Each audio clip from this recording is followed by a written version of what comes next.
जो रिस्पॉन्सिबिलिटी एक हमारे पे ये भी है कि आजकल के ज़माने में हमने लोगों को माफ़ भी करना है और अपने सबसे पहले अपने अंदर एक टॉलरेंस पैदा करनी है। और आज का तुम्हारा टॉपिक है अफू दरगुजर। सो इसके मानी क्या है? तो पहले तो मैं उलमा दीन से पूछती चलूँ। इमरान भाई, अस्सलाम वालेकुम। इमरान भाई, ये अफू दरगुजर जिसकी हम बात भी करते हैं और जैसे कुरानी आयत का इन्होंने तिलावत भी की और फिर तर्जुमे में मैंने कहा कि अल्लाह पाक ने कहा कि तुम्हारी औरत और औलाद में से बास तुम्हारे दुश्मन भी हैं, सो उनसे बचते रहो। अगर माफ़ कर दो, दरगुजर करो और बख्श दो तो अल्लाह भी बख्शने वाला रहीम है। और सादा लफ्ज़ों में बता दें कि अफ़्फ़ु दरगुज़र, चूँकि अरबी तो इससे पंजाबी में या उर्दू में क्या मानी लेते हैं कि इसके क्या मतलब है? बिस्मिल्लाहिर्रहमानिर्रहीम। आप हमेशा की तरह माशाल्लाह चुन चुन के ऐसे मौज़ूआत लेके आते हैं कि वाक़अतन उम्मत को इस चीज़ की ज़रूरत है। अल्लाह ताला आप ज़ात को, हमारी टीम को इसकी जज़ा दे और सबसे पहले हमारी बख्शिश का, हमारी इस्लाह तरबियत का और फिर पूरी उम्मत की तरबियत का ज़रिया फ़रमाए। आका करीम अलैहिस्सलातु वस्सलाम बज़ाते ख़ुद मुआफ़ और दरगुज़र करना, जहाँ ये चीज़ें ख़त्म होती हैं वहाँ से आका करीम के अखलाक़ियात की इब्तिदा होती है। जहाँ सारी इंसानियत के अखलाक की इंतहा होती है।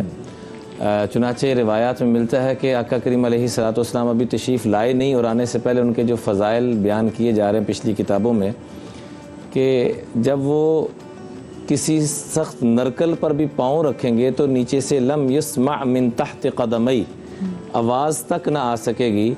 और अगर वो किसी चिराग पर भी पाँव रख देंगे तो लम युत्फ़ी मिन सकीनतिही, नूरानियत इतनी कि चिराग बुझने ना पाए। क्या कहें? इतना मुआफ़ करना, दरगुज़र करना। मुआफ़ असल में दरगुज़र करने को, दरगुज़र करना, मुआफ़ करना। और आज की इस्लाम में हम जो अच्छे अखलाक का मामला लेते हैं कि हम अच्छे रवैये से दूसरे से पेश आएँ, आका करीम ने इसकी तरदीद फरमाते फरमाया कि लैसल वासिल बिल मुकाफ़ी।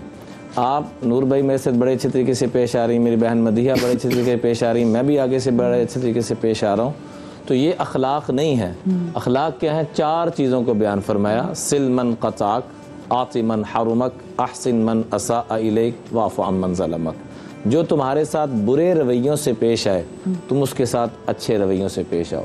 जो तुम्हारे साथ क़ता ताल्लुक़ी करे तुम उसके साथ सिला रहमी करो। जो तुम्हें महरूम करे तुम उसको भी अता करो।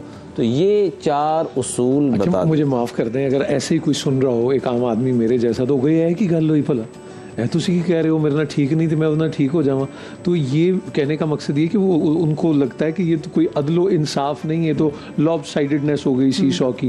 तो जैसे कहते हैं ना एक्शन का रिएक्शन, तो आप क्या कहेंगे? ये फिर हमने इस चीज़ को सामने रखना है कि हमारा टारगेट अदलो इंसाफ जो हमने अपने ज़हन से सोचा हो उसको साइड पे कर दें।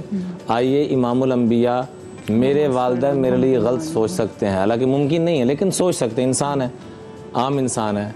लेकिन रब्बे काबा की कसम, इमामुल अंबिया रहमतुल लिल आलमीन, वो अपनी उम्मत के बारे में गलत तो बड़ी दूर की बात है, जिसमें हल्का सा भी कोई थोड़ी सी, जिन पंजाबी ने कसर लग जाए, वो भी नहीं सोचा जा सकता। तो आपने फरमाया अपने खादिम हज़रत अनस रज़ी अल्लाह तआला को मुखातब करके, या बुनैया इन क़दरता अन तुस्बिहा व तुमसिया फलैसा फ़ी क़ल्बिका ग़िश्शुन लिअहद। सुबह शाम इस हालत में करना कि तुम्हारे दिल में किसी की नफ़रत ना हो। नफ़रत किसकी आती है? जिसने जुल्म किया, जिसने ज़्यादती की है, जिसने गलत रवैया अपनाया। फरमाया मेरी अगर तुम मानना चाहते हो, मेरे बेटे बनना चाहते हो, मेरी दिली तमन्ना पूरी करना चाहते हो, और ये मेरी बहुत बड़ी सुन्नत है कि अपने दिल से सबको मुआफ़ करके चलना। और ख़ास तौर पे नूर भाई, मेरा चूँकि आजकल बल्कि कई सालों से जेल खाना जात में जाना होता है, तो वहाँ कैफियत ये चल रही होती है कैदियों की कि अब बाहर जाएं तो हम, हमारे साथ जिसने इतना जुल्म किया हम इतना जाके करेंगे कि तूने हमारे साथ ऐसे किया। तो वहाँ हाथ जोड़ के मिन्नत करके, जो मैं हर जगह गुजारिश करता हूँ वो अर्ज़ करना चाहूँगा कि रात को बिस्तर झाड़ना सुन्नत है, उसके साथ साथ अपने दिल दिमाग को झाड़ना भी सुन्नत है। डस्टिंग लाओ, झाड़ू झाड़ू दो। जैसे कि एक सहाबी का वाक़या था ना कि आपने पूछा सुबह कि रात सदका किसने किया, तो एक सहाबी ने कहा या रसूल अल्लाह, मैं सोने लगा था तो मेरे पास कुछ ना था, मेरे साथ एक बंदे ने जुल्म ज़्यादती की हुई थी, مجھے نقصان پہنچایا تھا, دلی طور پر تکلیف پہنچائی دی, تو میں نے یہ صدقہ کیا کہ اس کو معاف کر دیا. آپ نے فرمایا ہاں یہی وہ صدقہ ہے کہ میں دیکھ رہا ہوں کہ آسمانوں سے فرشتے آ رہے ہیں تیرا اجر لے کے جا رہے ہیں. میمونہ میم کی طرف آنے سے پہلے مادھوی صاحب بالکل سیدھی سی بات, 2024 آج صبح کریکشن میری ہوئی کہ 13 مارچ ہے, میں رمضان میں ذرا فرق ہو جاتا ہے وہ ہجری سال میں. کیا چیز روک دیتی ہے ہمیں اب اس ڈسٹنگ سے اور معاف کرنے کے انیشیٹو سے, کیونکہ چھوٹا لگنے لگتا ہے اپنا کہ میں کیوں, میں ہی کیوں, وائی می. کیا آپ کو نظر آتا ہے اس دور میں جس کو بھی جیسے مدیہ نے افراتفری آپا تھاپی کا دور, کیا چیز روکتی ہے ہمیں, ڈک رہی ہے کیا چیز آپ کے خیال میں؟ یقین کی کمی. یقین کی کمی, اللہ سبحانہ و تعالیٰ پر اور قیامت کے وجود پر یقین کی کمی. مانتے تو سب ہیں, یقین کون رکھتا ہے؟ ماننا اور یقین رکھنا دو الگ الگ چیزیں. میں آپ کو مثال دیتا ہوں.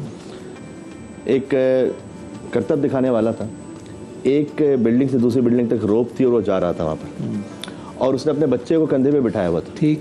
اور ایک جگہ سے دوسری جگہ پہنچا تو سب نے اس کے لیے تالیاں بجائیں. اس نے کہا تمہیں کس کو یقین ہے کہ میں دوبارہ اس روپ سے اس روپ تک جا سکتا ہوں؟ ٹھیک. میں کہا سب کو یقین, ہم نے دیکھ لیا. کہ کون ہے جو میرے کندھے پہ بیٹھ سکتا ہے؟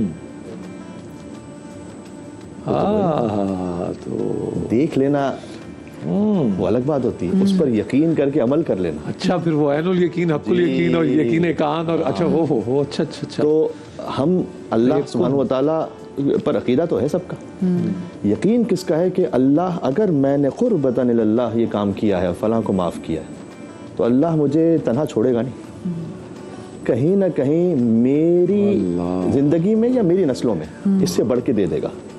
یہ یقین میں اپنے آپ کے لیے بھی کہہ رہا ہوں, شاید ویسا نہیں ہے.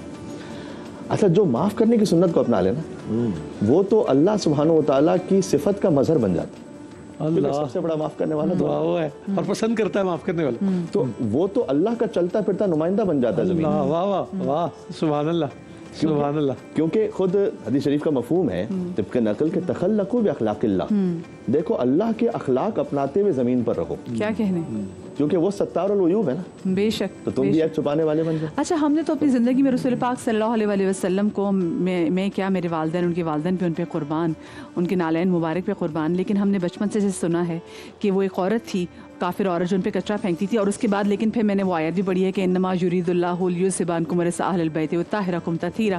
تو برادر کہ نجاست چھو کیسے سکتی ہے ان کو, کہ اگر وہ کوڑا کرکٹ پھینکتی بھی تھی؟ ضروری نہیں کہ وہ نجاست ہی ہوتی ہے, خس و خاشاک بھی ہو سکتا ہے.